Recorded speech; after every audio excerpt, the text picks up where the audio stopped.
Bonsoir à toutes et à tous. Bienvenue à l'auditorium du Musée d'art et d'histoire du judaïsme. Nous sommes très heureux de vous accueillir ce soir pour rendre hommage à une grande femme de lettres, à une plume acérée du théâtre français, Jeanine Worms. Nous tenons à remercier Danielle Bouvier, sa fille, qui, il y a plus d'un an, est venue nous voir ici au musée pour nous proposer d'organiser cet hommage à sa mère à l'occasion de son centenaire. Nous en avons été extrêmement touchés, nous avons évidemment répondu favorablement à cette demande et nous avons travaillé pendant plusieurs mois, nous avons été en contact très régulier pour vous proposer cette soirée. Nous tenons vraiment à remercier Danielle Bouvier pour sa confiance, pour son amitié et pour la complicité que nous avons tissée au fil des mois, sans qui cette rencontre n'aurait pas pu être ainsi ce soir. Donc merci beaucoup, Danielle Bouvier. Merci également à nos trois intervenants, Pascal Charvet, Oscar Sisto et Sylvestre Clancier, ainsi que Élodie Navarre, comédienne. Je vais tout de suite laisser la parole à Danielle Bouvier, parce qu'en tant que maître de cérémonie, vous allez avoir l'occasion de m'entendre encore. Chers amis, chers membres de l'association, cher public du MAGE, pour ce centenaire, à l'initiative de Malka Markovitch et Jean-Marie Dubois, nous avons l'honneur d'être accueillis par le MAGE, chaleureusement soutenu par Sophie Andrieux, Sophie Andrieux, responsable de l'auditorium, et Joseph Hirsch, son adjoint. Je leur adresse tous mes remerciements et ma profonde gratitude, comme aux intervenants sans lesquels cette célébration n'aurait pu avoir lieu.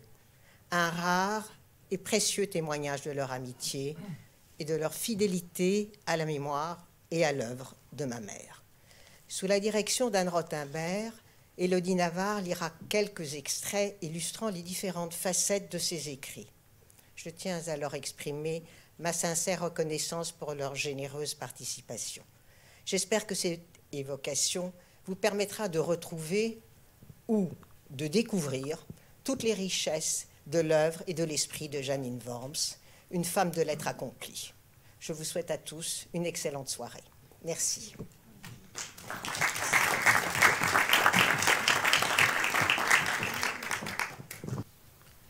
Jeanine Worms est écrivain, romancière, essayiste, poétesse, femme de théâtre. Elle manie tous ces genres avec l'élégance d'un funambule.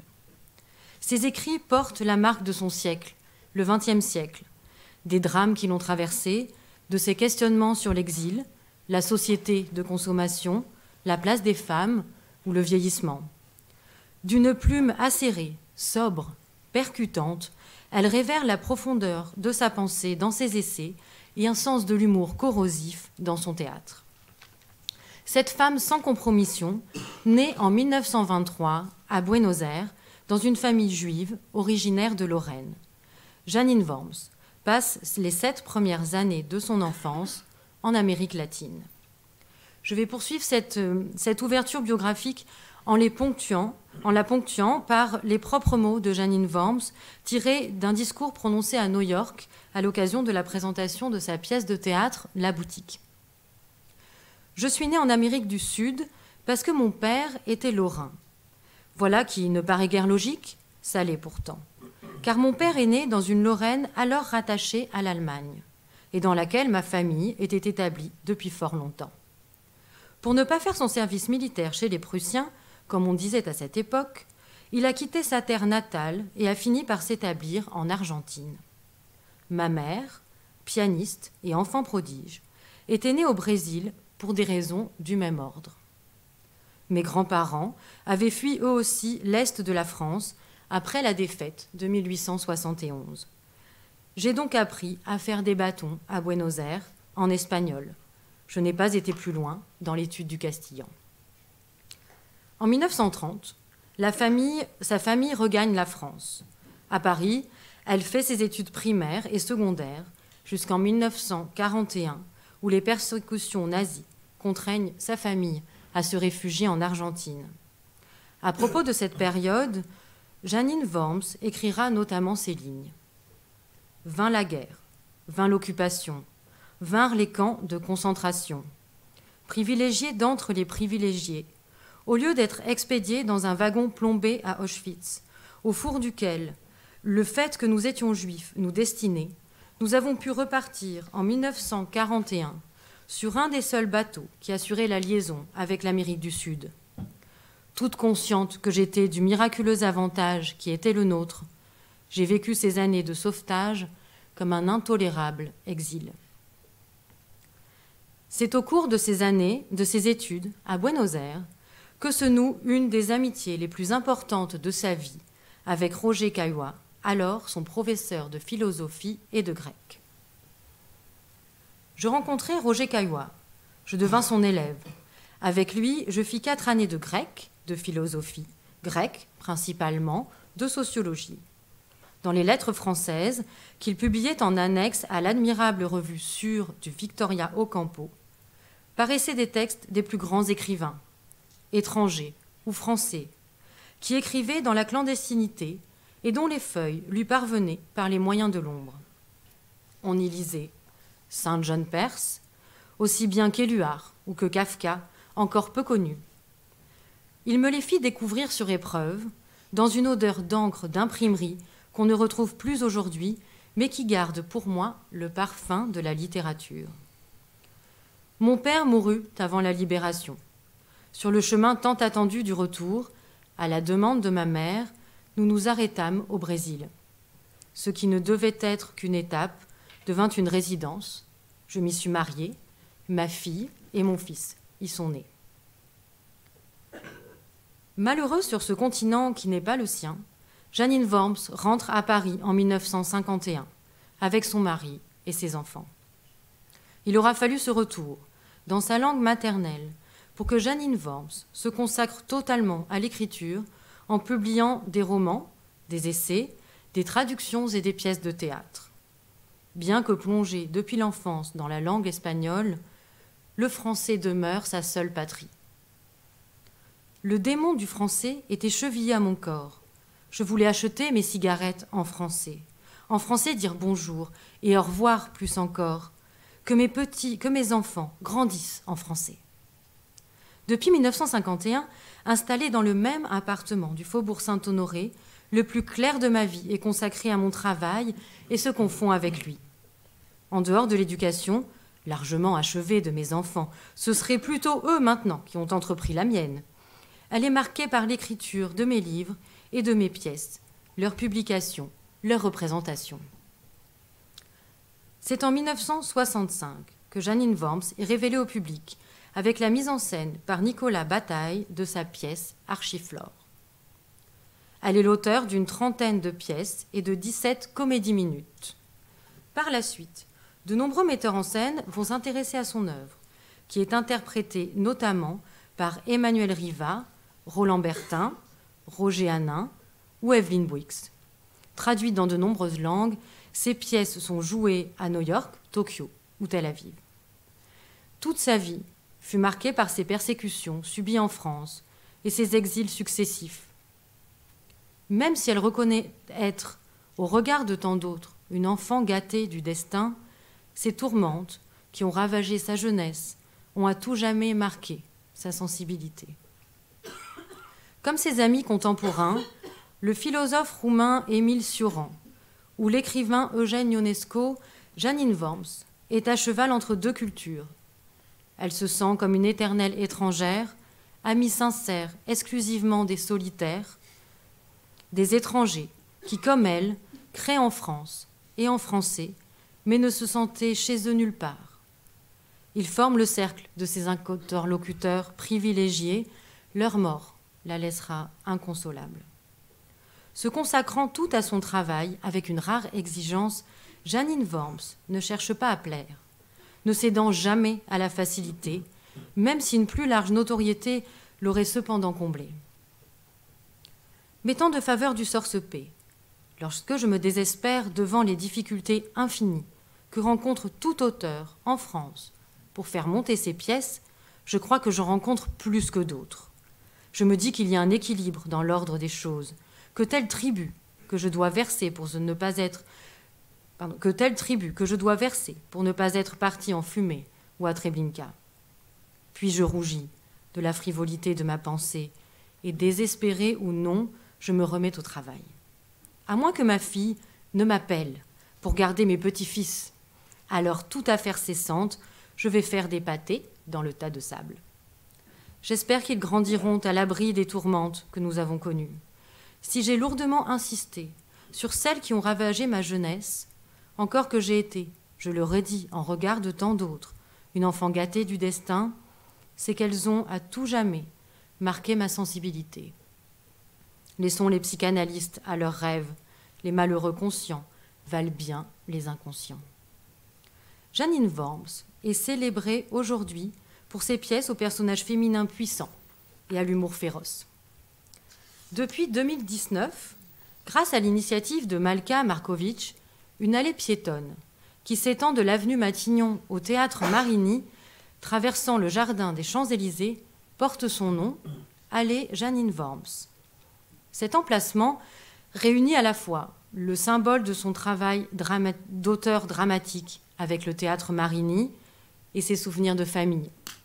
Cette allée fut, sous sa bienveillante et complice attention de mère puis de grand-mère, l'aire de tous les jeux de ses enfants avant de devenir celle de ses petits-fils.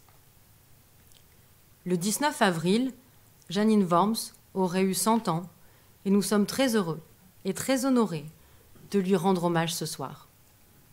Nous tenons à remercier à nouveau nos invités pour leur présence et leur préparation minutieuse de leurs interventions et excuser les absents, Malka Markovic et Nicolas Cavaillès, qui ont dû annuler leur venue pour des raisons indépendantes de leur volonté. Un grand merci à Élodie Navarre pour la lecture des textes de Janine Worms.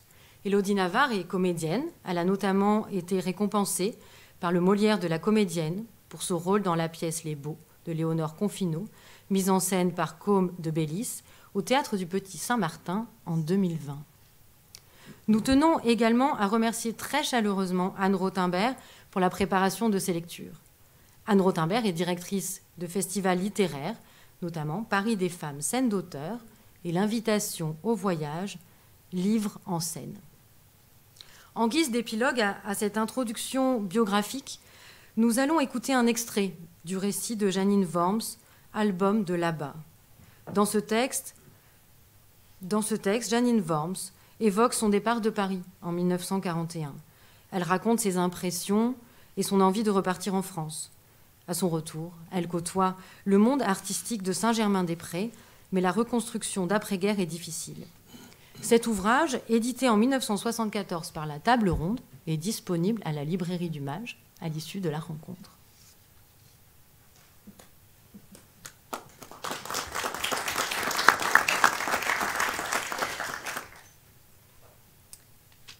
Album de là-bas.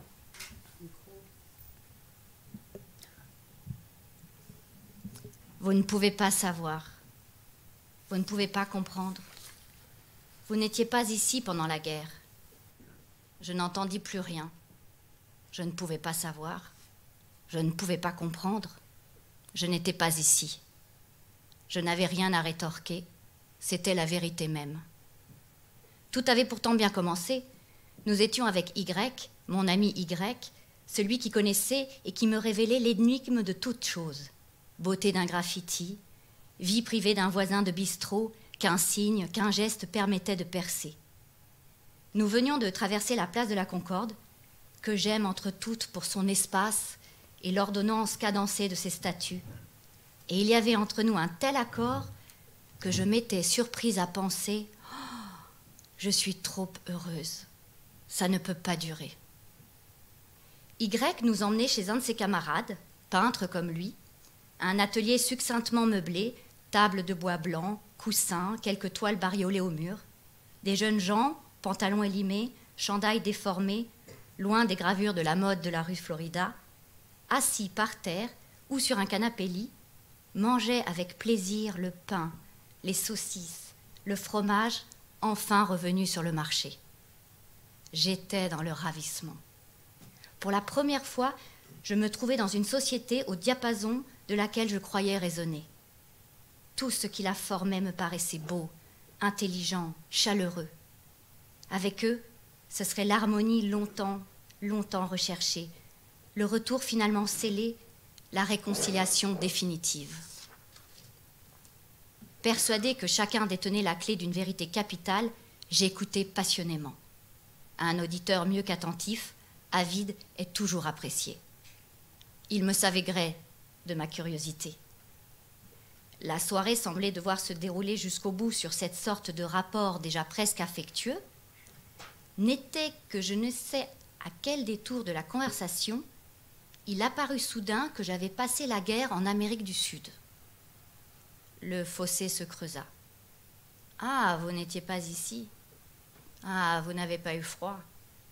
Ah, vous mangiez, vous, tandis que nous la sautions. » Aucune de ces phrases ne fut dite, mais chacune se profilait derrière toutes les autres.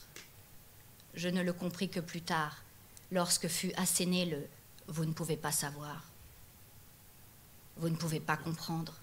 Vous n'étiez pas ici. Moi, j'avais continué à les aimer tous, à les aimer de plus en plus, et je croyais que nous nous aimerions toujours.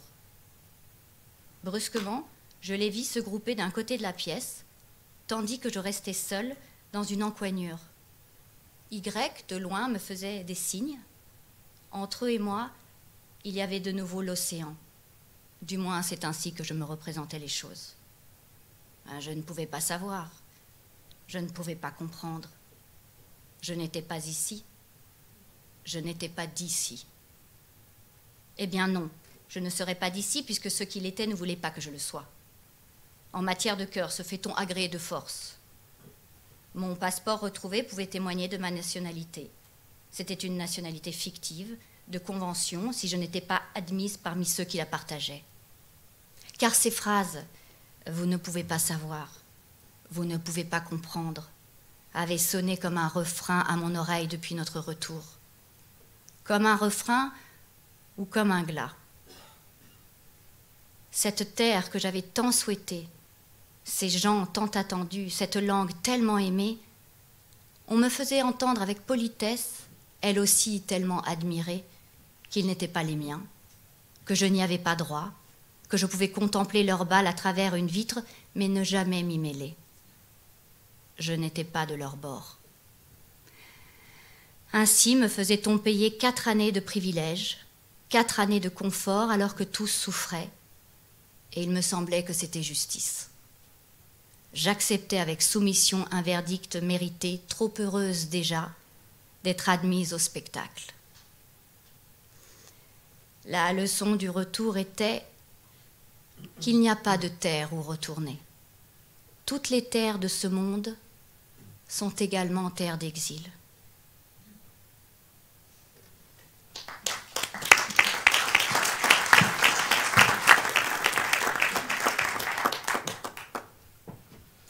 Nous allons maintenant donner la parole à Monsieur Sylvestre Clancier. Sylvestre Clancier, permettez-moi de vous présenter en quelques mots. Vous êtes écrivain, poète, universitaire et éditeur. Vous avez dirigé les éditions Clancier-Guénaud de 1979 à 1989 et avez cofondé les éditions Erès. Très engagé auprès des auteurs, vous avez été administrateur de la Société des gens de lettres pendant 16 ans. Vous êtes une grande figure du Pen Club, dont vous êtes aujourd'hui président d'honneur. Non. Si c'est ça. Si. C'est exact. J'ai des bonnes fiches. Vous êtes également président de l'Académie Mallarmé et de la Maison de Poésie Fondation Émile Blémont. Vous avez rencontré Jeannine Worms par l'intermédiaire de Roger Caillois. Juste une petite parenthèse pour dire qui était Roger Caillois, pour les personnes qui ne le connaîtraient pas. Donc Roger Caillois était écrivain, agrégé de grammaire, proche un temps des surréalistes. Il s'est distingué d'abord par des ouvrages théoriques avant de s'engager vers l'écriture poétique. Votre intervention, Sylvestre Clancier, a pour titre Jeannine Worms intime. Vous avez la parole. Je vous remercie. Merci pour votre accueil et pour l'invitation. J'y suis très sensible et je suis très touché parce que j'avais beaucoup d'affinité et d'amitié pour Jeannine, vous l'avez compris. Alors, j'ai bien aimé ce que j'ai entendu, notamment l'idée de entre-culture. Et je pense que c'est très important parce que c'est quelque chose qui a porté Janine et qui l'a définie en grande partie. C'est un centenaire, un autre centenaire de quelqu'un qui était proche de nous et qui siégeait au sein du jury du prix Caillois. Je reviendrai sur mes notes après, bien sûr. C'est celui qui sera célébré le 31 mars prochain, de Jean Blot, en fait, Alexandre Bloch. Jean Blot, c'était son nom de résistant pendant la guerre, né d'une famille juive russe en 1923 à Moscou, puis l'émigration, etc. Et cet homme de grande culture, d'entre-culture, finalement, j'ai eu la chance et le bonheur de le côtoyer. Il a siégé avec nous à un moment donné au sein du jury Caillois, et je voulais le rappeler parce qu'on fêtera son centenaire dans 10 jours au Centre national du livre. Voilà. Alors j'ai eu la chance en fait de connaître Janine Worms, qui était douée d'un esprit d'une finesse, je dirais, tout à fait remarquable, et qui savait apprécier les personnes les plus discrètes. Comme ce fut le cas de notre amie commune Odile Felgine, peut-être est-elle parmi nous ce soir, je ne sais pas, qui comme elle a su apprécier à sa juste valeur l'œuvre si singulière et originale de Roger Caillois. C'est en effet dans le cadre des rencontres de l'association des amis de Roger Caillois que présidait notre ami le poète Jean-Clarence Lambert, qui est toujours parmi nous, heureusement, que je l'ai rencontré et ensuite fréquenté. Nous siégeons donc l'un à côté de l'autre au sein du jury du prix Roger Caillois, ou plutôt des prix Roger Caillois, puisque l'un de ces prix était décerné chaque année à un écrivain majeur de l'Amérique latine et l'autre à un écrivain français dont l'œuvre littéraire aurait pu être appréciée par Roger Caillois. Ces prix étaient à l'époque le tournant du siècle et les années de la première décennie du XXIe siècle, décernés en partenariat avec l'Académie française, le Pen Club de France et la Maison de l'Amérique latine. Ils sont encore aujourd'hui en partenariat avec la Maison de l'Amérique latine et le Pen Club de France. Peut-être renouerons-nous avec l'Académie française et il faudrait que des personnes académiciennes ou académiciens nous rejoignent. On y pense. Le fait que j'ai eu la chance très jeune de connaître Roger Caillois, qui était un ami de mon père, l'écrivain Georges-Emmanuel Clancier, plaisait à Janine. Et elle avait d'emblée créé une forme de complicité entre elle et moi, complicité à laquelle Odile Felgine, que je viens de citer, était associée, car elle est l'auteur d'un merveilleux livre sur Victoria Ocampo et également une fine connaisseuse de l'œuvre de Roger Caillois. Janine, née en 23, on le sait maintenant, ça a été justement rappelé, on fête son centenaire à Buenos Aires, de parents français, avait vécu, vous le savez, en Amérique latine jusqu'en 1930, date à laquelle elle revint à Paris. Mais en 1941, les persécutions raciales la poussèrent à retourner en Argentine. De ces années d'exil, elle a tiré plus tard un livre de souvenirs, Album de là-bas, la table ronde 75. Elle continua ses études à Buenos Aires avec pour professeurs Roger Caillois et Paul Bénichou. Je reprends des choses qui ont été dites, mais enfin, c'est l'inévitable exercice de style quand on fait des hommages. Mais je vous prie de m'en excuser. En 1951, de retour à Paris, elle se met à écrire pour le théâtre, tout en publiant également des traductions, des romans, des essais.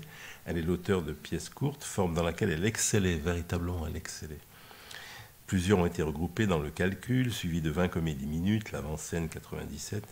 Alors c'est à partir de 65, avec la mise en scène par Nicolas Bataille de sa pièce Archiflore, qu'elle fut révélée au public.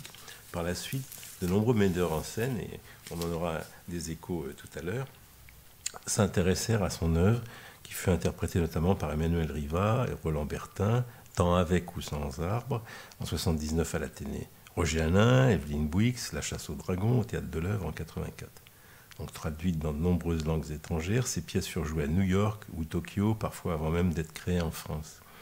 Ce que je tiens avant tout à souligner, puisque Danielle Bouvier, sa fille, m'a fait l'amitié de me demander ce témoignage personnel concernant sa mère, c'est que Janine Worms portait une attention sincère aux autres et qu'elle faisait preuve à leur égard d'une écoute sensible, tout à fait exceptionnelle, dirais-je, dès qu'elle avait perçu ce qui faisait l'authenticité de la personne avec laquelle elle s'entretenait.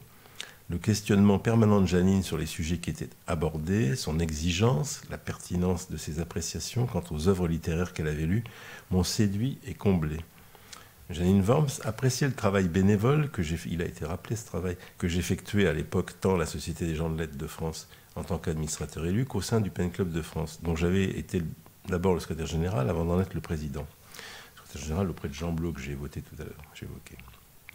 Elle savait l'engagement qui avait été celui de Roger Caillois au sein de cette importante organisation d'écrivains. C'était un point important pour elle.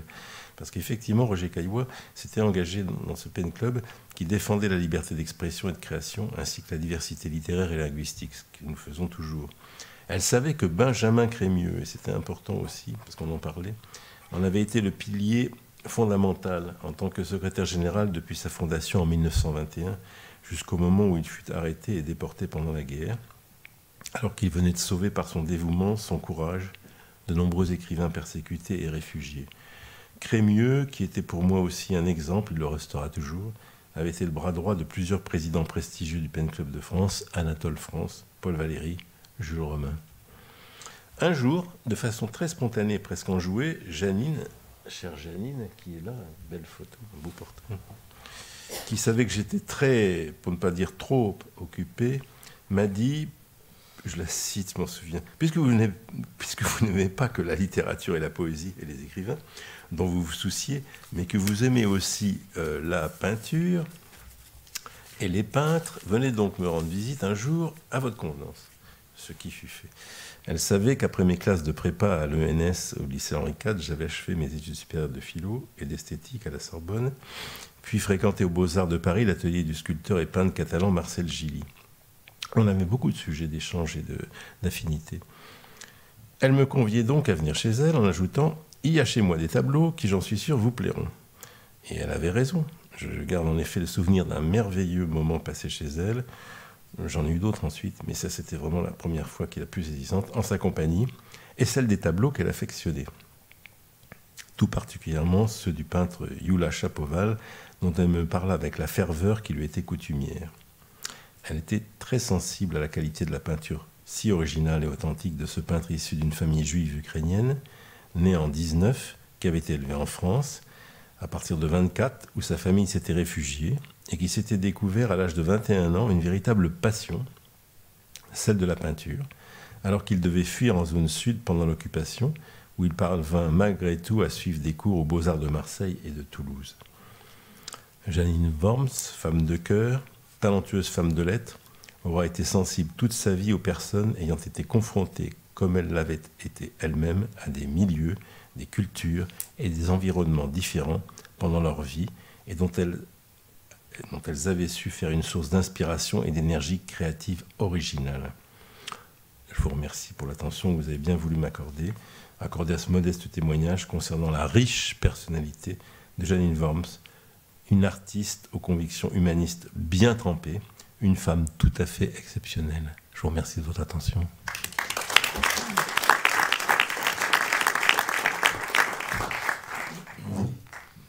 Merci beaucoup pour votre témoignage. Pascal Charvet, bonjour, vous êtes linguiste, helléniste, spécialiste de René Char. Vous avez dirigé notamment chez Bouquin l'édition de l'ouvrage L'enfant et le génocide.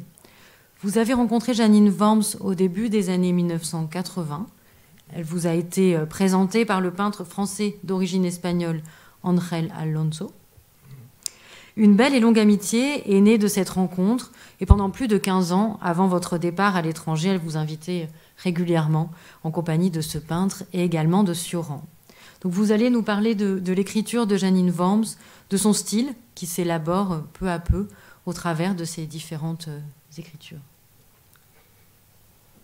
Bien, merci. Merci vivement donc au MAJ, à vous Sophie Andrieux ainsi qu'à Daniel Bouvier, de me permettre à l'occasion de ce centenaire d'exprimer à Janine Worms mon immense gratitude et de lui redire ce soir aussi le bonheur de l'avoir rencontrée et d'avoir pu tisser avec elle des liens amicaux.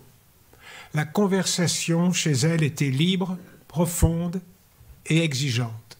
Avec sa générosité et sa grande élégance intellectuelle, elle parlait moins de ce qu'elle écrivait qu'elle ne cherchait à mettre en valeur ses amis, notamment à l'époque où ils étaient encore peu connus, ainsi Beckett, Ionesco, Sioran et le peintre Ángel Alonso, entre autres, pour qui elle avait aussi une vive affection.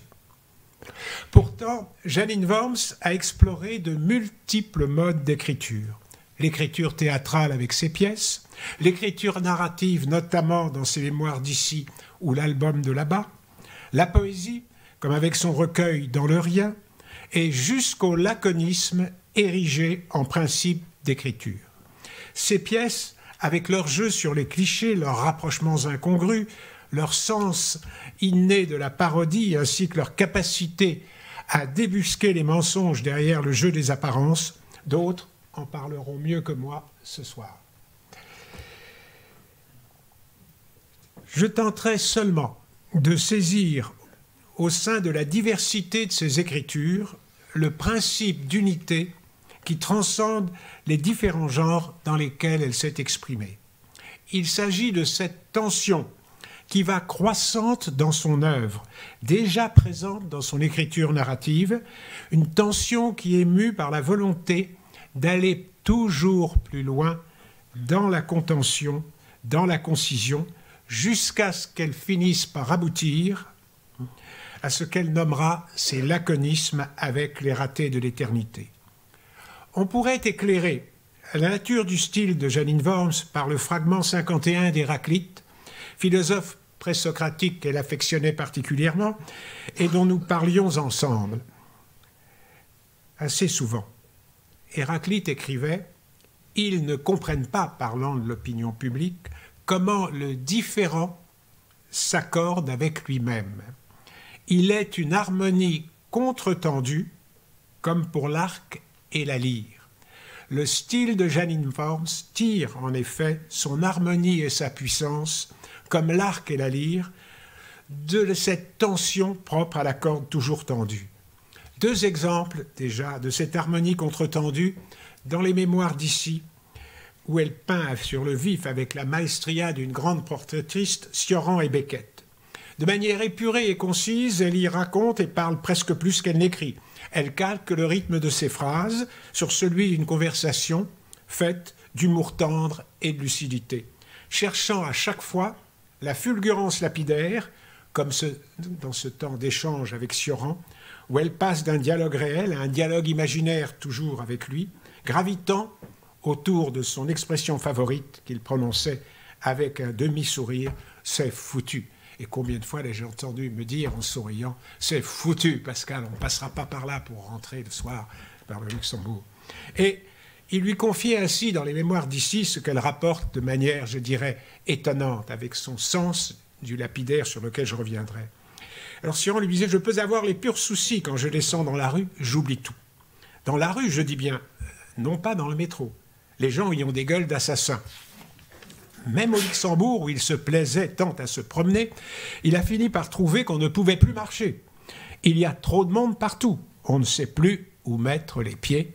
C'est foutu. Et là commence le dialogue imaginaire. Tout est foutu, cher Sioran. Je ne vous contredirai pas. Surtout depuis que vous n'êtes plus là. Que nous ne pouvons plus rire ensemble grâce à votre loupe à catastrophe. À vos déboires déconcertants. Les gens redoutent la ténébreuse violence de vos écrits, que j'admire tant. Moi, je regrette aussi votre gaieté. Sans elle, vous m'avez laissé un monde plus triste encore. C'est pour tenter de le faire revivre tel qu'il a été. Avec vous, avec ceux que j'ai aimés, riches de tout ce que j'ai tenu pour digne d'estime, pour précieux, que je m'échine à écrire ces mémoires d'ici. Mais je ne suis pas thaumaturge. Je ne parviens pas à ressusciter votre rire qui résonnait quand vous veniez à la maison. Et cela, Sioran, cela oui, vraiment, c'est foutu. C'est encore la description saisissante qu'elle fait des rapports entre Ionesco, Sioran et Beckett, dont elle saisit toute la quintessence avec son humour généreux. Elle écrit ainsi « Intime de Ionesco, Sioran portait à Beckett une amitié peut-être moins étroite, mais non moins admirative. Beckett la lui rendait sincèrement et discrètement. Il n'était pas un effusif. Beckett et lui étaient copropriétaires au cimetière du Montparnasse. Plus précisément, chacun y avait une concession. Sioran allait voir la sienne, allait contempler sur la pierre tombale posée d'avance l'inscription de sa date de naissance, I.M. Sioran, 1911, en attendant d'y inscrire la date finale. Il paraît que telle est la tradition en Roumanie. Celle de Beckett était déjà gravée. S. Beckett, 1906-1989. Quand Sioran allait voir sa propriété, continue-t-elle, il poussait souvent jusqu'à la tombe de Beckett. Une des dernières fois où il a fait le détour, Simone Bouet, la femme de Sioran, nous a rapporté qu'il a griffonné à la hâte quelques mots sur un petit bout de papier qu'il a roulé et qu'il a glissé dans un interstice de pierre, comme les Juifs le font devant le mur des lamentations. J'ai été très tenté d'aller jusqu'au cimetière et de le lire. La piété et la paresse m'en ont empêché. Cette étrange correspondance au travers de ce billet échangé entre deux vivants penchés chacun sur sa tombe, est ici, grâce à Janine Worms, transformée en ce miroir de notre fragile éternité dans ce qu'elle a de réciproque, voire de ludique. Mais elle dévoile elle-même plus loin la difficulté qu'elle a à prolonger l'exercice de ses mémoires d'ici, car sa solitude s'est peuplée de tous ses amis perdus, et qu'elle appréhende de se retrouver face à l'infâme, à la tueuse. « Je hais la mort », écrit-elle, « j'ai consacré 6 livres à clamer l'aberration que je lui porte, faisant là un beau néologisme. » Dans Les ratés de l'éternité, l'on découvre une auteure dont la révolte contre la mort est l'une des plus puissantes que l'on ait pu entendre dans la littérature. Toute la nuit, elle est là, le jour aussi, tapie dans les coins sombres. Je l'ai toujours vue depuis mon enfance, comme j'ai toujours senti sa main de glace posée sur mon épaule, prête à glisser le long de mon cou et à le serrer. Elle récuse toutes les sagesses religieuses ou philosophiques et ne cherche pas à apprivoiser, comme Sénèque ou Montaigne, l'épreuve du passage vers l'autre rive du temps. Elle refuse les consolations. Elle répond ainsi à Pascal, le philosophe. « La grandeur de l'homme est grande en ce qu'elle se connaît misérable, dit Pascal. Pour nous, plus de grandeur que dérision et douleur. » Et elle scande un laconisme, couronne d'épines. Et contrairement à ce qu'écrivait La Rochefoucauld, le soleil ni la mort ne se peuvent regarder fixement, elle affronte avec un courage inouï, tout au long des pages des ratés de l'éternité, la tueuse, l'infanticide, et la démasque comme la seule puissance effective sur Terre, et à la différence de ceux qui voient dans la tueuse une nécessité commune à tous, elle se refuse à désamorcer la violence insupportable de la mort, de cette impossibilité qui devient réalité, écrivait Goethe d'ailleurs dans ses conversations avec Eckermann. Philosopher pour elle est tout, sauf apprendre à mourir. En helléniste formé par Caillois, elle va puiser chez les Spartiates la force de combattre la macabre. C'est déjà là un trajet qui marque toute son originalité, j'insiste là-dessus. Ce sont les Spartiates, Lacédémone, le laconisme, c'est bien évidemment de la Laconie, de la patrie de Sparte. Pour ce combat, Janine Worms choisit donc la forme du laconisme qu'elle revisite dans son livre, afin de combattre avec le même humour noir que celui de Léonidas le Spartiate, la macabre. Léonidas le Spartiate, sachant que lui et ses hommes étaient encerclés aux Thermopyles, vous connaissez évidemment le mot, sachant qu'ils allaient mourir, tous, encouragea ces derniers en leur disant « Mangez bien, car ce soir, nous dînons aux enfers. » Chez les Spartiates, on apprenait dès leur jeune âge aux enfants à parler en renfermant beaucoup de sens en très peu de mots. Et comme eux, Janine Worms sangle sa parole, mais à sa façon. Le laconisme prend souvent en effet chez elle, comme chez Char, la forme de l'aphorisme, car il y inclut à la fois la surprise et la puissance de la vision. Ces laconismes déparent le simple enserrement de la concentration. Ils sont à chaque fois une déflagration qui nous ouvre à la tragédie du monde. Ainsi, elle écrit « Tout coule, dit Héraclite à l'autre bout du monde, Chao Chang-se le confirme, tout n'est que flux permanent de transformation et de changement, ce que la physique corrobore. » Eh bien, elle poursuit « Univers, tourbillon que la tueuse dirige, et scande par un laconisme, qui est très beau sur ce témoignage céleste, valse de la macabre. » Sa prose à mi-chemin de la poésie se charge ainsi de concision lapidaire. Elle est toute en tension, explosive comme la rébellion et fulgurante comme l'éclair qui pour les anciens se pétrifiait et devenait une de ces pierres que l'on nommait pierre de foudre ou pierre de tonnerre dans le Nord. Et c'est avec la récurrence de la scansion de ces pierres d'éclair ou de tonnerre qu'elle crie son désespoir qui déborde la littérature et va au-delà de la douleur elle-même. Tout devient posture et imposture sur le théâtre du monde. Elle écrit « Née seule dans un cri, Les formules sont d'une force inouïe. Destinée à crever dans un spasme atroce que nul ne partagera. Incarcérée dans mes douleurs ou mes trop rares joies, étrangère même à ceux qui disent m'aimer. Dieu a créé le monde par amour, point du tout, par vanité, et elle ponctue par ce laconisme, aigre rot d'un pan.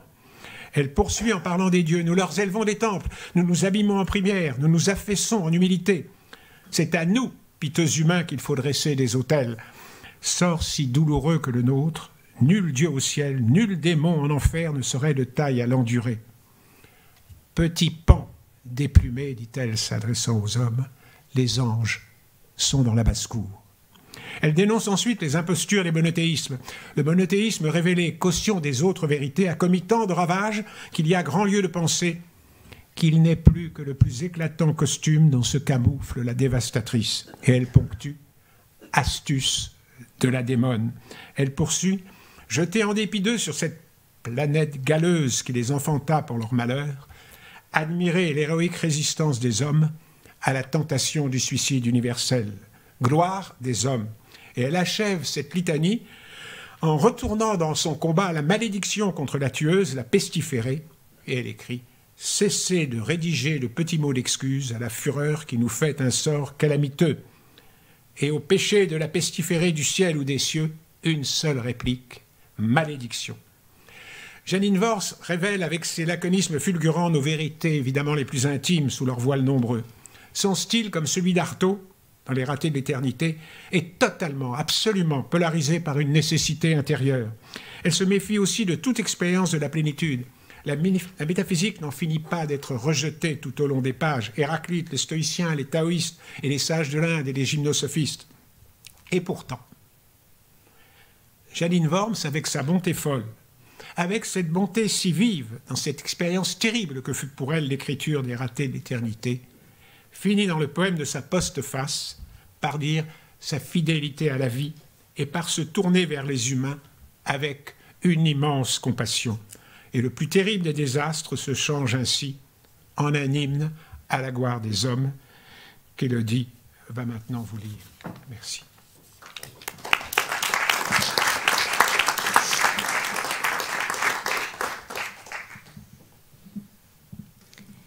Les ratés de l'éternité. Issus de ténèbres aux ténèbres vouées, pauvres humains, fugace lumière, lumière qui n'éclaire que douleur et souffrance, de ci, de là ornée de lueurs de bonheur. Humain par humain décrié, humain par humain trahi. Si modestes humains qu'ils trouvent encore moyen de remercier des plaies qui leur sont infligées. Si héroïques humains que nul en dehors d'eux n'eût assumé les maux à eux seuls réservés. Plus forts que leur destin, grandioses humains qui surmontent sans tiquer leur dame imméritée, qui édifient pagodes, mosquées, cathédrales pour rendre grâce aux cieux de les avoir suppliciés. Issus de ténèbres aux ténèbres vouées, bref éclair sur paysage désolé, admirables humains qui osent le supporter.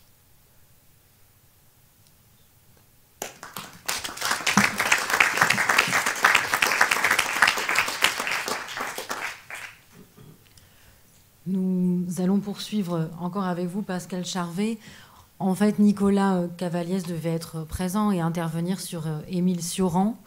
Et malheureusement, il a eu un empêchement. Donc, Monsieur Charvet s'est proposé de nous lire sa communication. Et vous allez voir qu'il y a vraiment de nombreuses résonances entre sa communication qu'on vient d'entendre et celle écrite par Nicolas Cavaliès.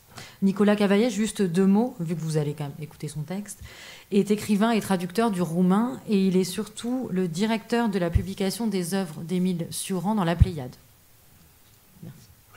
Merci. Je veux dire que c'est un vrai plaisir parce que le texte de Nicolas Cavaliès est vraiment un texte qui saisit Janine Worms dans ce qu'elle a de vraiment singulier avec Cioran, de cette espèce de couple qu'ils forment à eux deux, étonnant. Et donc, c'est donc avec plaisir que je lise son texte, bien sûr, ce soir. Quiconque aura fréquenté l'école cioranique, une anti-école, percevra aisément dans les essais de Janine Worms une forme de parenté avec l'auteur du précis de décomposition. Ainsi de ces quelques phrases dont vous seriez sans doute bien en peine de dire qu'elles appartiennent à Janine Worms ou bien à Sioran. Attention aux euphémismes, ils aggravent l'horreur qu'ils sont censés déguiser. À la place de décédé ou de mort, employé disparu, me semble saugrenu, voire insensé. Je vous laisse y réfléchir.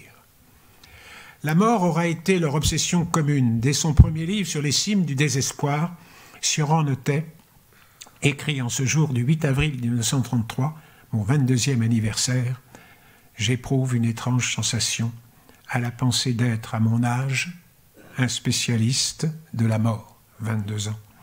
Et dans l'un de ses derniers ouvrages de l'inconvénient d'être né, en 1973, ce que je sais à 60, je le savais aussi bien à 20.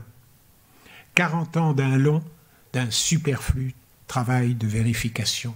Vous voyez déjà là l'écho qu'il y a entre les ratés de l'éternité et Sioran. C'est la même famille. Janine Worms n'est pas en reste en la matière, elle qui intitula l'anthologie de ses essais parue en 1992 « Vie au pluriel de la mort » et qui consacra à la Camarde d'innombrables pages parmi les plus intenses sous sa plume, notamment dans les ratés de l'éternité dont nous vous avons lu quelques passages. Sioranissime recueil de fragments philosophico-poétiques, parfois plus sioranien que Sioran lui-même. Elle avait fait sienne la belle injonction de Spinoza « J'écris contre la mort ». Pour Janine Worms, impossible d'être en paix avec la mort. La guerre fut continue et elle n'aborda jamais ce sujet. Le sujet, l'unique problème dont tous les autres découlent, jamais elle ne l'aborda, dis-je autrement, qu'avec la plus vive et la plus audacieuse des énergies, terme sur lequel s'achèvent ses mémoires, terme qu'elle aura associé jusqu'à la fin à Sioran. Elle et lui se sont rencontrés dans les années 50, probablement dans le fameux salon de Madame Tesnas, où ces deux vrais faux immigrés, venus d'horizons presque opposés, n'étaient les liens invisibles qui relient Sioran la Roumanie et l'Amérique du Sud, connurent ou retrouvèrent plusieurs figures fraternelles. Le philosophe et dramaturge Gabriel Marcel, le peintre André Alonso, l'écrivain Roger Caillois, sans parler des célébrités du lieu, Nicolas de Staël, Pierre Boulez, Henri Michaud, Yves Bonnefoy, Georges Chéadé, bien d'autres encore. Sioran s'y rendait seul. Sa compagne d'alors et de toute une vie, Simone Bouet, racontera plus tard, il sortait absolument indépendamment de moi. Ainsi, Janine Worms a reçu Sioran pendant des années, sans soupçonner son existence. Moi-même, je ne l'ai connu que vers la fin. Et elle confiait « J'étais l'ancienne jeune fille de bonne famille et compagne secrète d'un métèque sans travail ni argent. Pour rien au monde, en souriant bien sûr, pour rien au monde, je n'aurais voulu parler de lui à ma famille. » Roger Caillois est ancien professeur et ami proche de Janine Worms, aurait pu les rapprocher l'un de l'autre. Si Caillois et Sioran avaient été, selon la formule de Janine Worms, voisins par le haut niveau de leur intelligence, mais de tournure d'esprit trop dissemblables pour avoir vraiment plaisir à se rencontrer. Parlant de son cercle d'intime, Sioran cite plutôt les Alonso, les Worms, Gabriel Marcel, dans une lettre à une amie commune, la philosophe espagnole Maria Zambrano, autre exilée à Paris puis à Rome, et autre rencontre décisive dans la vie du Sioran. L'amitié entre Sioran et Janine Worms ne surprend guère. Deux esprits radicalement indépendants, maniant volontiers l'humour et l'ironie, surtout mordante. Deux salonnards, pas tout à fait d'accord, impénitents, préoccupés de mystique et de métaphysique, deux âmes énergiques, répétons-le, et non moins pessimistes peut-être, trop conscients de la vanité de tout et de la toute-puissance de celle qui est évidence initiale, certitude première et dernière, la mort toujours elle. Sioran ne songerait-il pas à Janine Worms autant qu'à lui-même lorsqu'il écrit « La nature s'est montrée généreuse envers ceux-là seuls qu'elle a dispensés de changer à la mort. Les autres, elle les a livrés à la plus ancienne et à la plus corrosive des peurs, sans leur offrir ni même leur suggérer les moyens d'en guérir. S'il est normal de mourir, il n'est pas de s'attarder sur la mort, ni de s'y attarder à tout propos. Il écrit dans ce même texte comment l'obsession de la mort peut rendre agressif ou bilieux et galvaniser les hargnes et les mauvaises manières. Les fulgurances de Janine Worms, visant la dysenterie cosmique et notre existence de mortels, trouvent là un éclairage que l'autrice n'aurait probablement pas nié. Mais revenons à l'aphorisme cité plus haut. Attention aux euphémismes, ils aggravent l'horreur qu'ils sont censés déguiser. À la place de décédé ou de mort, employer disparu me semble saugrenu, voire insensé. Il appartient à l'un des essais que nous venons d'évoquer. Lequel? Cette énergie fièrement subjective n'est-elle pas caractéristique de l'écriture de Janine Worms? Cette brevitas au vocable choisi et mêlé d'effroi, n'est-ce pas aussi l'essence de l'œuvre de Sioran? En vérité, ce fragment apparut dans la 10e section du recueil de l'Inconvénient des traînées en 1973. Mais comme souvent, Sioran a puisé son aphorisme dans la vaste matière quotidiennement accumulée dans ses cahiers, une sorte de journal intime. De fait, dans ces cahiers des années 1969-1970, on trouve plusieurs passages tournant autour de ce thème, celui de l'hypocrisie désastreuse des euphémismes. Et voici ce qu'on y lit surtout en octobre 1965. Janine Worms faisait l'autre jour la remarque que les gens n'osent pas dire d'un décédé « il est mort ». Mais le plus souvent, il n'est plus. Cependant, et c'est cela qui est terrible, l'euphémisme est bien plus brutal que l'expression courante « il n'est plus ». Ainsi donc, le fragment mystérieux appartient à la fois à Sioran et à sa source latente, Janine Worms, comme le fruit commun d'une fraternité spirituelle et d'une amitié tissée d'innombrables soirées et de discussions passionnées. De cette complicité intellectuelle témoigne le bel article de Janine Worms, de la tentation d'exister à la quête du vide, des steppes de fin du monde, consacré au mauvais démiurge de Sioran, paru dans une double page spéciale du Monde des Livres, le 28 juin 1969, et qui, chose rare, trouva grâce aux yeux de Sioran, par ailleurs farouchement récalcitrant devant tous les commentaires de son œuvre. Mais l'on trouve un témoignage parallèle dans les cahiers de Sioran qui nota quelques semaines plus tôt, le 16 avril 1969, ces précieuses lignes, Ciorano-Wormsiennes, elles aussi, selon un stimulant jeu de miroir. Cet après-midi, au téléphone, Janine me dit qu'elle est d'accord avec le mauvais démiurge, mais pas avec le vide, qu'elle aime se battre, mener la lutte et qu'elle a choisi le théâtre précisément pour cela. Elle m'explique comment ce goût de s'affirmer, de ne pas céder, lui est venu. Quand elle était petite, on l'appelait à l'école Youpine. Elle en souffrait et se débattait, mais finalement elle avait compris qu'il n'y avait rien à faire, que quoi qu'il arrive, on l'appellerait toujours ainsi. Et que donc, si les choses sont comme cela, il n'y a pas de raison d'abdiquer, qu'il faut se rebiffer, suivre son chemin, ne pas tenir compte de ce que disent les autres, aller de l'avant.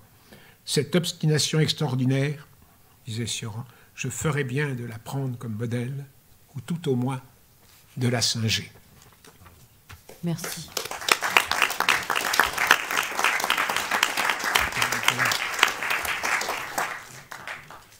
Nous allons poursuivre cet hommage par une plongée dans le théâtre de Janine Worms par Oscar Sisto. Oscar Sisto, vous êtes comédien, metteur en scène, producteur et aussi compositeur. Vous êtes né en Argentine, comme Janine Worms, et vous avez fait des études de théâtre à Buenos Aires, Paris et New York. Vous avez mis en scène de nombreuses pièces, notamment Le songe d'une nuit d'été de Shakespeare, On purge bébé de Feydeau, Oncle Vania de Tchekhov. Vous avez été récompensé du Molière du meilleur spectacle musical pour Mortadella, écrit et mis en scène par Alfredo Arias. Vous teniez le rôle du protagoniste aux côtés de Marilou Marini. Et vous avez été notamment l'inoubliable professeur de théâtre de la Star Academy pendant 3 saisons. J'ai pas résisté. Je m'y attendais. J'ai pas résisté. Vous avez mis en scène la pièce de Jeanine Worms, Archiflore, Le Calcul, ainsi que d'autres comédies minutes, pièces dont vous allez nous parler tout de suite. Merci. Cela dit, Jeanine Worms adorait la Star Academy. Voilà. Elle est venue au moins 5 fois les vendredis avec moi. Elle adorait cette ambiance. Et puis elle était là comme une adolescente. Elle adorait ça. La source des écrits les plus drôles, les plus sarcastiques de Jeanine Worms proviennent de ses réflexions les plus profondes sur notre existence, donc sur la mort. Ce partage des eaux, selon son expression, a été rarement compris à sa juste mesure. Outre la thématique et le style, le génie de Jeanine rayonne jusque dans les didascalies. Elles sont aussi pointues que les dialogues eux-mêmes. Dans sa pièce Duetto, qui a été rebaptisée La chasse au dragon, qui a été créée par Roger Hanin et Evelyne Bouix au Théâtre de l'Œuvre, elle indique « Le père est assis sur un coin du canapé et lit distraitement son journal. Il fume la pipe. La fille met le couvert pour 2 personnes, sans hâte, tout aussi distraitement. Quand la pièce commence, ils sont là, ensemble depuis un bon moment. La fille vient de poser une assiette et se dirige vers le meuble de rangement dont elle ouvre un tiroir pour y prendre des couverts. Elle y trouve, dans un cadre qu'elle prend, la photo d'une femme qu'elle regarde attentivement, puis elle dit « C'est elle ?» Le père, dans son journal, avec un faux détachement, répond « Oui ». Dans sa pièce « Martha dans la nuit », on peut lire des didascalies suivantes. Sur la scène, obscurité totale, percée par un pinceau de lumière qui éclaire le visage d'une femme. On ne devine rien de l'endroit où elle se trouve. Ou encore plus loin, dans l'histoire, elle dit « Martha hésite, résiste un instant à la tentation, puis, après avoir jeté un regard sur Pierre, qui ne change pas d'attitude, finit par se lever, aller vers le buffet, faire semblant d'ouvrir une porte par erreur, ouvrir la bonne, s'emparer d'une bouteille de vin, se servir un large verre et se rasseoir. » On ne peut pas être mauvais metteur en scène quand un auteur vous donne autant de...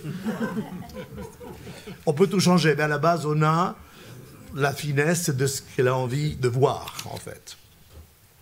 À propos de la pièce de la boutique, un peu autour de... beaucoup sur la société de consommation, dont les couples, ils vendent des boutons, ils sont un peu des vendeurs compulsifs. Voici la manière dont Jeanine nous présente les 9 personnages. Louise, femme sans âge, ni grande ni petite. Allez faire un casting comme ça. Ni grosse ni maigre. L'air d'une ménagère, mais qui peut devenir une reine. Et quand on relit, on se dit, mais en fait, c'est elle qui avait tout à fait raison. C'est dans ces nuances-là qu'on a l'impression que oui, ni ça, mais dans ça, il y a ce milieu, il y a quel qui pourrait... Léopold, le mari, sans âge, ni grand ni petit, ni gros ni maigre, de la patte de retraité, ne peut, dans le meilleur des cas, devenir que prince consort. La cliente, un échalas verdâtre. Le touriste, grand, sec, exagérément anglo-saxon. On peut ajouter à sa panoplie de touristes un filet à papillons. La cliente en noir, solide virago, pétant de santé, parfois minaudante, comme une demoiselle, même âge que la cliente. Le flic, un flic. Le délégué de la lutte contre la faim, long, maigre, dignité d'huissier sur chair flasque de pleutre congénital. Vous voyez, aller dans une agence, je voudrais un acteur qui soit ça. Monsieur X, plutôt fluet, élégance marloussarde, ne porte que les meilleurs habits, des meilleurs tailleurs et chemisiers. Œil vif de Ouistiti. Le César, un Robespierre du tiers-monde, tout entier comme un coup près. J'ai eu le bonheur de produire, mettre en scène et de jouer les comédies minutes presque toutes. Pardon, monsieur, Le Calcul, Archiflore et un montage des Ratés de l'éternité. Et en préparant mon petit exposé, je suis tombé sur des critiques. Donc ce n'est pas par mégalomanie que je vais le lire, mais parce que vous verrez, ça m'a frappé comment ces critiques-là, des gens prestigieux, voyaient l'union d'un auteur et un comédien ou un metteur en scène. Et pour Janine, c'était extrêmement important. C'était une femme de lettres, mais c'était une femme de vie, en fait. Quand tu venais en répétition, tout le monde tremblait, sauf moi. Parce qu'elle changeait tout. Et même ses textes disaient, non, ce mot va changer encore. Je me dis, c'est déjà imprimé, c'est pas grave, elle changeait. Parce que la vie était dans le changement pour elle. Alors, Archiflore, Festival d'Avignon, Le Provençal, par Edmé Santi, une femme que Janine aimait beaucoup. À l'heure où les lions vont boire, 3 lioles défendent bec et ongle l'une des premières pièces de Janine Worms. Auteur internationalement reconnu, mais évidemment pas assez prophète dans son pays. 30 ans après sa création, voici qu'Archiflore fleurit avec la même verve, baignée qu'elle est de poésie surréaliste et de tendresse désespérée. 3 vies, un même combat perdu d'avance. Janine Worms ne fait pas la part belle au mensonge et rend au démon sa résistible malédiction. Oscar Sisto, pas misogyne pour dessous, il n'y a qu'un critique pour écrire ça, a su mettre en scène avec infiniment de doigté cette sonate chantée et enchantée. C'est très beau, c'est Edmé Santi. Le Calcul, Festival d'Avignon, l'avant-scène théâtre par Daniel Dumas. Oscar Sisto, je lis jamais mes critiques et je vous le promets. Oscar Sisto, qui a donné l'hiver dernier à Paris un festival, oui, mais je suis fier d'avoir fait, parce que peu ont fait un festival sur la plupart des pièces de Janine. J'étais jeune, j'avais pas beaucoup d'argent, on l'a fait comme ça, comme on peut faire les Juifs et les Argentins. Ouais, les gauchos juifs, ça va, c'est ça. En festival, Janine Worms a présenté son spectacle en solo à Avignon. Acteur, il a aussi réalisé la mise en scène et la musique. Il est le héros du Plantier, un petit employé médiocre qui se rêve empereur démocratique du monde. Il fabule, imagine, et comme la grenouille de la fable, se gonfle d'importance, il s'enfle jusqu'à ce qu'un coup de téléphone du patron le ramène à la dure réalité et lui annonce sa délocalisation dans une sous-préfecture. Le vaniteux personnage se recroqueville, se met au garde à vous et obéit, la tête basse, le verbe beaucoup moins haut. L'écriture de Janine Worms, parfaitement maîtrisée, brosse le portrait d'un lâche vaniteux, prêt à devenir le tyran qu'il redoute mais imite. Oscar Sisto est un Duplantier d'autant plus convaincant qu'il parvient à rendre d'abord sympathique son piètre personnage avant de le rendre méprisable. Et puis, je vais lire cette phrase parce qu'on n'a pas souvent, en tant que comédien, une critique qui termine avec du grand art. Mais, comme disait Simon Signoret, on ne peut pas être bon avec un mauvais texte. Donc c'est un hommage que je rends à Janine parce que pour moi, dans ce monologue, j'étais Per Gynt, j'étais Hamlet, j'étais Richard III. Donc elle avait ce talent d'écrire Phèdre en charentaise, comme disait Jean-Marc Thibault. Et ces personnages, ils ne payent pas de mine comme ça. Et en fait, ce sont des grands héros qui deviennent des anti-héros. Alors, Le Calcul, par André Camp. Là, il dit quelque chose de sympa. Il parle de moi aussi, mais je vous épargnerai ça. Festival d'Avignon, Le Calcul de Janine Worms est le fruit d'une rencontre entre une Française exilée en Argentine pour cause du nazisme et d'un Argentin exilé en France pour cause de dictature militaire. Ainsi, l'auteur et l'acteur se sont réunis autour d'un conte philosophique dans lequel un comptable, Gustave Duplantier, qui connaît tous les secrets de son entreprise, se met à délirer en se prenant pour le patron. Cette illusoire revanche des paumés dans un monde sans pitié donne à Janine Worms l'occasion de démontrer qu'elle est capable d'amalgamer avec bonheur cocasserie et désespoir dans la lignée des comédies minutes. Quant à Oscar Sisto, il démontre brillamment son talent, etc. Pardon, monsieur. Très belle pièce, et je pense que c'est moi qui l'ai créée. Elle n'a jamais été jouée avant. Télérama, Paris. La pièce de Janine Worms, oui, parce qu'après on se demande pourquoi elle n'est pas plus jouée, et parfois les critiques eux-mêmes disent qu'est-ce qui se passe, ils me félicitaient, mais c'est magnifique. Donc parfois il faut secouer un peu le système, et les critiques, et les publics, et nous-mêmes d'ailleurs. La pièce de Janine Worms, les pièces de Janine Worms sont peu jouées. Elles sont pourtant de nature à séduire tout spectateur sensible aux excentricités du langage et du psychisme. Pardon, monsieur dépeint la rencontre sur un banc de deux hommes qui, après avoir fait assaut de courtoisie, dévoilent leur inquiétante personnalité. Dans ce texte d'une jubilante férocité, l'écrivain met à nu une bourgeoisie qui a l'art de dissimuler son infamie sous des comportements d'une exquise urbanité. Dans une mise en scène remarquable, Pascal Seguin-Hugues Loisy, au jeu stylisé et au maquillage expressionniste, renforce le climat d'étrangeté dans lequel se déroulent ces minuscules événements. Et on arrive à la fin, il y a deux anecdotes. Avant de jouer à Paris, le calcul, j'ai fait une petite tournée dans la région du Lot-et-Garonne. Mon ami metteur en scène et comédien Xavier Mestres, il avait comme tâche de me diriger parce que j'étais sur scène. Et il a joué le calcul à la Sala Beckett à Barcelone, en catalan, parce que son frère est un grand traducteur, un grand dramaturge à Barcelone. Donc, la première du calcul a lieu à Stafford, chez Francis Cabrel, à la Music Hall. C'est une grande halle qui est devenue un théâtre magnifique. L'écriture en spirale de notre chère Janine Worms faisait que quand on était à la page 15, on avait l'impression d'être encore à la page 5, ou alors à la 25. Donc il fallait beaucoup répéter. Je dis, Janine, pourquoi tu écris comme ça? Alors qu'elle aimait les acteurs. Il y avait donc un passage périlleux qui provoquait souvent des trous de mémoire en répétition. Les jours de la première, et là tu parles de faiseuse de miracles, vous allez voir. Les jours de la première arrivent, la salle pleine à craquer, le spectacle commence et cela se passe très bien, jusqu'à la page 15.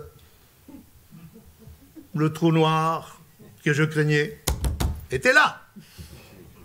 Le temps de faire une grande aspiration pour improviser ou quelque chose ou me suicider. Poum, une brutale coupure d'électricité. Pas seulement dans le théâtre, mais dans toute la ville d'Assaformeda. La phrase, le mot qui m'a embêté pendant des mois. Je dis pas... Et poum, noir total. Donc là, on fait évacuer la salle. Moi, comme un héros, on me fait évacuer la scène. Je me dis, voilà, on va arrêter peut-être 1 heure. Je dis, non, ça n'a pas d'importance. Et à la lumière d'une bougie, je répète ce passage-là. Et quand la pièce reprend, juste à ce moment-là, c'est magnifique et c'est parti jusqu'à la fin. Voilà.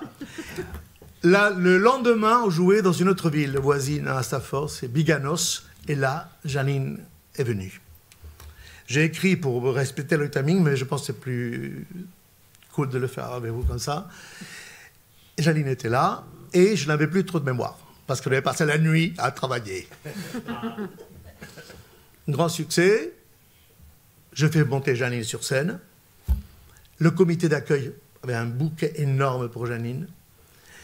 Et Janine était petite. Donc elle réussit quand même à me baisser comme ça, parce que le bélier était fort. Hein.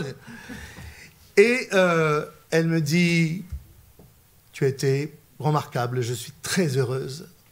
Et quelle belle idée, ce faux ventre.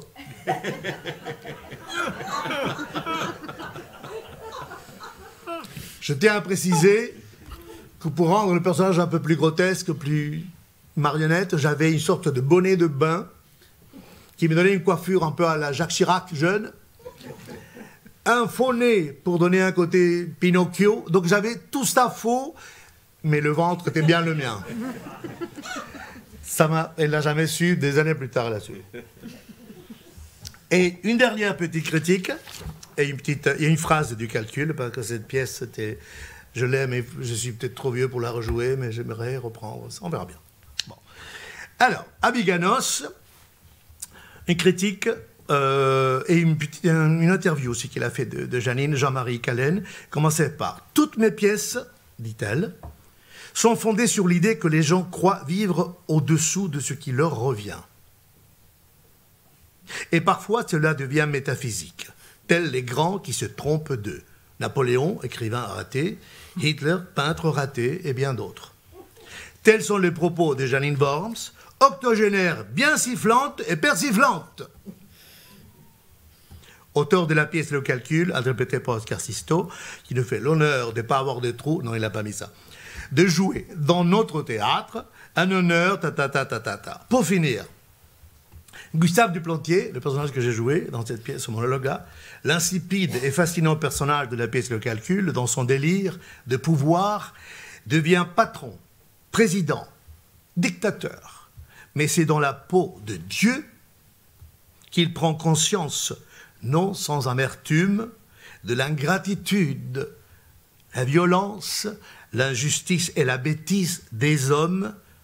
Et il dit cette phrase. Quand il était Dieu, il dit « Régner sur des imbéciles, c'est ça l'enfer des dieux. » Merci beaucoup.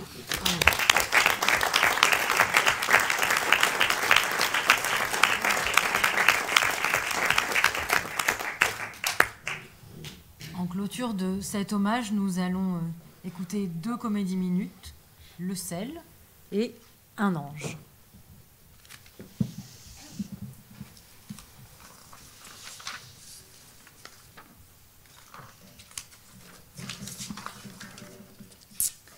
Un ange. Personnage, elle, rombière ou bourgeoise mûrissante, décor n'importe où, d'un tant soit peu luxueux, mais d'un goût douteux. Un ange. Ma fille est un ange. Des yeux et des cils et des mains et des jambes et un cœur. C'est bien simple.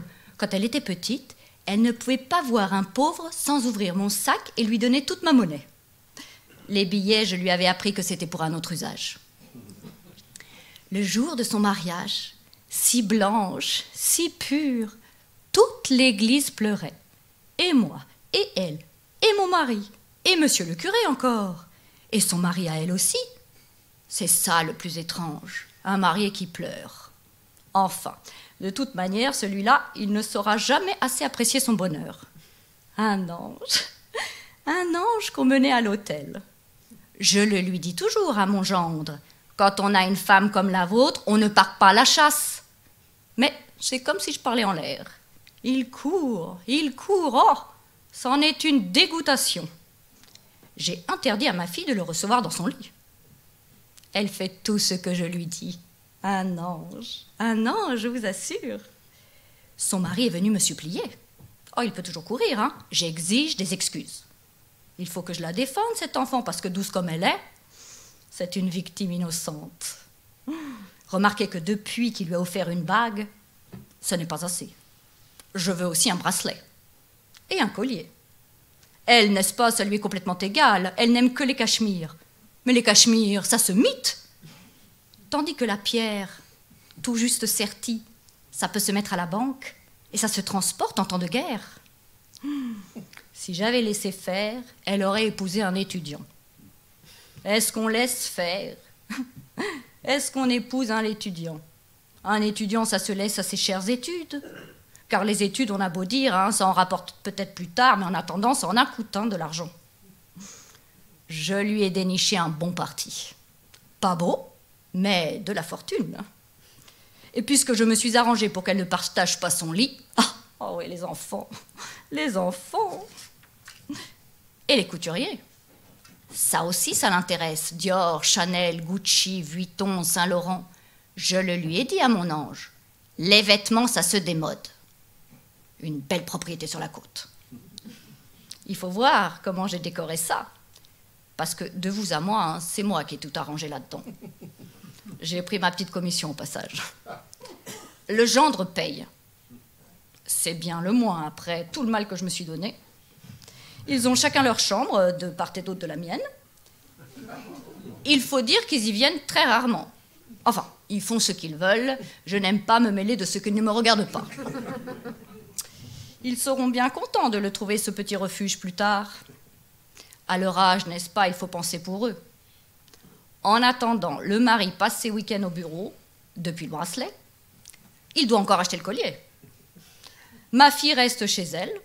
Elle reçoit dans l'intimité des gens très bien, un ami de son mari, grosse fortune lui aussi, dans la finance, même pas s'il est pour sa fortune. Oh, si je l'avais connu à l'époque. Ma fille se console, elle dit que 2 tiens valent mieux qu'un tu l'auras. Elle est si bonne. Un ange, je vous dis, c'est un ange. D'ailleurs, c'est bien simple, tout à fait moi lorsque j'avais son âge.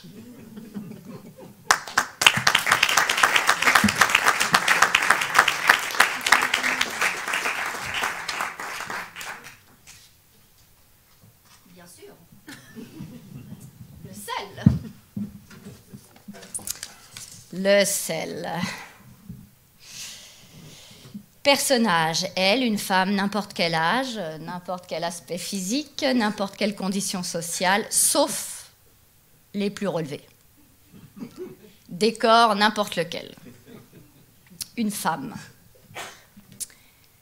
Il m'a dit, ne mets pas de sel. Et pourquoi est-ce que je ne mettrais pas de sel si j'ai envie de mettre du sel? J'ai mis du sel. Il m'a dit, tu as mis du sel. Moi, du sel que je lui ai fait? Il ne s'aperçoit jamais de rien. S'il m'a dit que j'avais mis du sel, ce n'est pas du tout qu'il avait senti que j'avais mis du sel, c'est uniquement pour m'embêter. Je n'aurais pas mis de sel, il aurait quand même dit que j'avais mis du sel. Je n'ai pas mis de sel, catégorique. Tu as mis du sel, qu'il réplique. Il faut dire que quand il s'est mis quelque chose dans la tête, vrai ou faux, mais alors là, je ne me laisse pas faire. À têtu et demi. Jadis, je n'étais pas du tout comme ça. Au contraire. Il m'aurait dit que ma robe était bleue. Enfin, il m'aurait dit que ma robe bleue était jaune, j'aurais dit jaune. Mais à force, maintenant, il me dirait que ma robe jaune est jaune, si ça me chante, je dirais bleu. On a beau être douce et docile, hein, il faut apprendre à se défendre. Alors, vous pensez bien que le sel, c'est qu'il a insisté. Encore un de ces jours où il était d'une humeur. Une engueulade au bureau, sans doute. Après, c'est toujours moi qui écope. Et moi, est-ce qu'il m'arrive pas de me faire engueuler aussi au magasin, si je vais faire chaque fois la tête? Mais pour les hommes, c'est comme ça. Les femmes, c'est là pour supporter. Le sel. Pourquoi est-ce qu'il en mangerait pas du sel? C'est très bon, le sel. Ça contient plein de choses excellentes pour la santé. S'il se met à croire tout ce que lui raconte son médecin, j'ai fini par perdre patience. Je n'ai pas mis de sel, je n'ai pas mis de sel, je n'ai pas mis de sel, je n'ai pas mis de sel, je lui ai dit.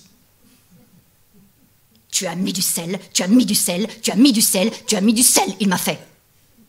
Eh bien, si tu n'es pas content, fais ta cuisine toi-même, je lui ai dit.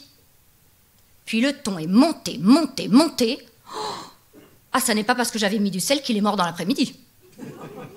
C'est parce qu'il s'est énervé. Et pour son cœur, c'est très mauvais. Aussi bien, hein, s'il était moins obstiné. On est toujours victime de ses propres défauts.